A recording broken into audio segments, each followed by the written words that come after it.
চিন্তার বাইরে। আরেকজন ব্যক্তিকে ডেকে আনা হবে, যে ব্যক্তি একটা দুটা নয় বরং 100টা খুন করেছে। সে 99 জন মানুষকে হত্যা করার পর ফতোয়া খুঁজে বেড়াচ্ছিল যে আমার তওবা কবুল হবে কিনা। একজন আবেদের কাছে গিয়েছে। আবেদ আর আলেম কিন্তু এক জিনিস না। আবেদ মানে যে প্রচুর ইবাদত করে, তার জ্ঞান কম, সে শুধু জানে কিভাবে ইবাদত করতে হয়। আলেম হচ্ছে সে যে শরীয়তের গভীর জ্ঞান জানে, আবার ইবাদতও করে। আবার যারা জ্ঞান আছে আমল নাই, সেও কিন্তু প্রকৃত আলেম না। প্রচুর জ্ঞান আছে কিন্তু জ্ঞান অনুযায়ী আমল করে না, সেও কিন্তু প্রকৃত আলেম নন। এবার আসেন, তো এই আবেদের কাছে গিয়ে সে বলছে আমার কি ক্ষমা হবে, আমি 99টা খুন করেছি। সে বলল তোমার আবার ক্ষমা, তোমার ক্ষমা নাই। তখন এই ব্যক্তি এই আবেদকে হত্যা করে 100টা খুন পূর্ণ করলো, ওকেও সে মেরে ফেলছে। আমার ক্ষমাই হবে না তো তোর বেঁচে থাকার কি দরকার, তুইও মর। কি বুঝতে পারলেন? বর্তমান বিশ্বের উগ্র মাথার পলিটিশিয়ানদের মতো অবস্থা। আমার দেশের সমস্যা, তোর দেশ পারমাণবিক বোম্বের উড়াই দিব, মানে এরকম একটা অবস্থা। তো আল্লাহ রাব্বুল আলামিন এই ব্যক্তির মধ্যে একটা চেতনা তৈরি করলেন যে আমাকে তওবা করতে হবে। সে তখন সার্চ করতে লাগলো আরো কোনো আলেম আছে কিনা। এরপর অনেক দূরে একজন আলেমের সন্ধান পাওয়া গেল। সে সেখানে গেল, তাকে গিয়ে বলল আমার কি ক্ষমা হবে। সে আলেম তাকে বলল হ্যাঁ, তোমারও ক্ষমা হতে পারে, যাও তুমি ইস্তেগফার করো এবং এই এলাকা থেকে অন্য এলাকায় চলে যাও। মানে যে এলাকায় তুমি অনেক দিন ছিলে, যেখানে তুমি অনেক পাপ কাজ করেছো, এখানে থাকার দরকার নাই। তওবা করে তুমি অন্য কোথাও চলে যাও, নতুন একটা জীবন শুরু করো। এখানে থাকলে হবে কি, তোমার স্মৃতিগুলো তোমাকে তাড়িয়ে বেড়াবে এবং মানুষ তোমাকে খারাপ নজরে দেখতেই থাকবে, তুমি তখন কষ্ট পাবে। এই জন্য তুমি চলে যাও। তো চলে যেতে যেতে সে রাস্তায় ইন্তেকাল করে। এবার তার রূহ নিবে কে? এই জন্য দুদল ফেরেশতা আসছেন, জান্নাতি এবং জাহান্নামী। তাদের মধ্যে বাক বিতরটা হচ্ছে কে রূহ নিয়ে যাবে। তো জাহান্নামের ফেরেশতারা বলছেন সে এতগুলো খুন করেছে, তার রূহটা আমরা নিব। আর জান্নাতি ফেরেশতারা বলছেন না, সে তওবা করতে এসেছিল, অতএব সে আল্লাহর অভিমুখী হয়েছে, তার রূহটা আমরা নিব। আল্লাহ পাক এখানে একটা কৌশল করলেন। আল্লাহ পাক ফেরেশতাদেরকে বললেন তোমরা রাস্তাটাকে পরিমাপ করে দেখো, যেদিকে যাচ্ছিল তার পরিমাপ বেশি নাকি যেখান থেকে এসেছে ওর পরিমাণ বেশি। আল্লাহ পাক জমিনকে আদেশ করলেন হে জমিন তুমি প্রশস্ত হয়ে যাও। এবার পরিমাপ করে দেখা গেল সে তওবার দিকে আসছিল, এর পরিমাণটা বেশি। এই একটা কাজের ওসিলা আল্লাহ পাক তাকে মাফ করে দিলেন। মনে রাখবেন এটা মৌখিক বিষয় ছিল না, সে মন থেকে ভিতর থেকে কিন্তু সে আল্লাহর প্রতি অনুগত হয়েছিল। এই মনের বিষয়টা আল্লাহ ছাড়া কেউ জানে না। আপনি দেখতে পারেন সমাজে অনেকে দাড়ি টুপি পাগড়ি জুব্বা সব লাগিয়ে ঘুরছে, তো বিশ্বাস করেন তাদের মনটা এমনও হতে পারে যে জানোয়ারের চেয়েও কুৎসিত, এমনও হতে পারে। আবার আপনি দেখবেন সমাজে এমন অনেক মানুষ ঘুরছে যারা হয়তো অনেক পাপে লিপ্ত মনে হচ্ছে, কিন্তু মনের মধ্যে সততা আছে। আর যার মনের মধ্যে সততা আছে আল্লাহ পাক কোনো না কোনো দিন ইনশাআল্লাহ তাকে হেদায়েত দিবে। এটা আমরা আমাদের অভিজ্ঞতা থেকেও দেখেছি। এমন অনেক মানুষকে আমরা দেখেছি যে ড্রাগ অ্যাডিক্টেড ছিল, মিউজিক করেছে, হারাম সম্পর্কের মধ্যে ছিল, নামাজ ঠিক মতো পড়ে নাই, কিন্তু যখনই আল্লাহর কথা আলোচনা হতো দেখতাম সে খুবই শান্তভাবে মন থেকে কথা শুনছে। এই কথা শুনতে শুনতে শুনতে একদিন মাশাআল্লাহ এখন দেখবেন যে চিল্লা দিয়ে বেড়াচ্ছে বিভিন্ন মসজিদে। আল্লাহ হেদায়েত দিয়েছে, সব ছেড়ে দিয়েছে। এরকম মানুষের অভাব নাই কিন্তু সমাজে। তো এখানে আল্লাহ পাকের রহমত বা দয়ার একটা উজ্জ্বল দৃষ্টান্ত দেখতে পারবেন। ঠিক এরকম আরো একটা ঘটনা আছে বনু ইসরাইলের। এক ব্যক্তি এত পাপ করেছে যে শেষে মৃত্যুর সময় সে সন্তানদেরকে ডাকছে, ডেকে বলছে যে আমি যখন মারা যাব আমার লাশটাকে তোমরা কবর দিও না, যদি আল্লাহ পাক আমাকে ধরতে পারেন তাহলে খবর আছে আমার। আর কি করতে হবে? সে বলছে যে আমার দেহটাকে তোমরা পুড়িয়ে ফেলবে এবং পুড়িয়ে ফেলার পরে ছাইগুলোকে একত্রিত করবা, করে অর্ধেক ছাই সমুদ্রে ভাসিয়ে দিবা, অর্ধেক ছাই বাতাসে উড়িয়ে দিবা। সন্তানরা তাই করলো। মৃত্যুর পর আল্লাহ পাক এই সমুদ্র এবং জমিনকে বাতাসকে আদেশ করলেন যে তোমরা ছাই জড়ো করে দাও আর মানুষ আর জিন আল্লাহর কথা না শুনলেও এই প্রকৃতি আল্লাহ পাকের কথা শোনে। বিজ্ঞান বলে প্রকৃতি থেকে সব হচ্ছে। কি প্রকৃতি? প্রকৃতি কি, কাকে বলে? মানুষকে আল্লাহর ইবাদতকে বাদ দিয়ে প্রকৃতি পূজায় নিয়ে গেছে। এই পুরো প্রকৃতি আর মহাবিশ্বে এক আল্লাহর ইবাদত করে। কে সৃষ্টি করলো প্রকৃতি? প্রাকৃতিকভাবে হয়েছে সবকিছু বলে, আল্লাহ থেকে হয়েছে বলা যাবে না। বললে আপনি মৌলবাদী হয়ে যাবেন। আল্লাহ শব্দ ইউজ করলে আপনি মৌলবাদী হয়ে যাবেন।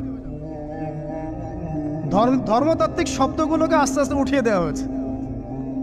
দেখবেন যুক্তি, বিজ্ঞান, দার্শনিক শব্দগুলোকে আনা হয়েছে। এটাও টেকনিক্যালি করা হয়েছে। কোন সেকুলার মিডিয়াতে আপনি দেখবেন না ইনশাআল্লাহ বলছে। ইনশাআল্লাহ প্রমাণ করবে যে আপনি আস্তিক না নাস্তিক। তো প্রকৃতিকে আল্লাহ পাক আদেশ করলেন, এই সমুদ্র ছাই জড়ো করো, এই বাতাস ছাই জড়ো করো। তারা ছাই জড়ো করে দিল। এই ব্যক্তিকে বলা হচ্ছে তুমি জীবিত করে আল্লাহ পাক বলছেন তুমি যেই কাজটা করেছিলে, লিমা ফাআলতা হাযা, তুমি এই কাজটা কেন করেছো? তখন এই ব্যক্তি উত্তর দিচ্ছে, মিন খাশিয়াতিকা ইয়া রাব্বি ওয়া আনতা আ'লাম। হে আল্লাহ, আমি আমার বুঝে যা এসেছে আপনার ভয়েই আমি এই কাজটা করেছি, আর আপনি খুব ভালো করেই জানেন যে আমি আপনার ভয়ে করেছি নাকি অন্য কোনো কারণে করেছি। মানে আপনি আমার মনের কথা জানেন। আল্লাহ পাক তাকে মাফ করে দিলেন। আপনাদেরকে আমি সেই ব্যভিচারী মহিলার কথাও মনে করাই, যে ছিল একজন প্রস্টিটিউট মহিলা, পতিতা, যেটা আমরা বলি সমাজের ভাষায়। যদিও এখন নতুন শব্দ এসেছে সেক্স ওয়ার্কার বা যৌনকর্মী, এবং এগুলোকে আমরা এখন প্রমোট করছি। আমরা এখন অশ্লীলতাকে প্রমোট করছি। এই কথা বলতে আমাদের বুক কাঁপা উচিত নয় যে আমরা এখন অশ্লীলতাকে প্রমোট করছি। আমরা এখন কাপড় খোলার সংস্কৃতির দিকে যাচ্ছি। যে কাপড় খুলে দিয়েছিল ইবলিস। ইবলিস আমাদের বাবা মার কাপড় জান্নাতে খুলে দিয়েছিল, এটা কি জানেন? ফল খাওয়ার পরে এই ফল খেতে কে প্রলুব্ধ করেছে? ইবলিস। গাছের কাছে গিয়ে ফল ভক্ষণ করার পর সর্বপ্রথম আমাদের পিতামাতার গা থেকে কাপড় খুলে পড়ে গেছে। তা আমাদের পিতামাতাকে মহাবিশ্বে নগ্ন করে দিয়েছে ইবলিস, আর তার অনুসারীরা এই জমিনে আদম সন্তানদেরকে নগ্ন করছে এখন। অতএব এই যে একটা ট্রেন্ড এখন চলছে, দেখবেন হারাম রিলেশনশিপকে মিডিয়ার মধ্য দিয়ে প্রমোট করা হচ্ছে, মনে হয় একটা স্বাভাবিক বিষয়।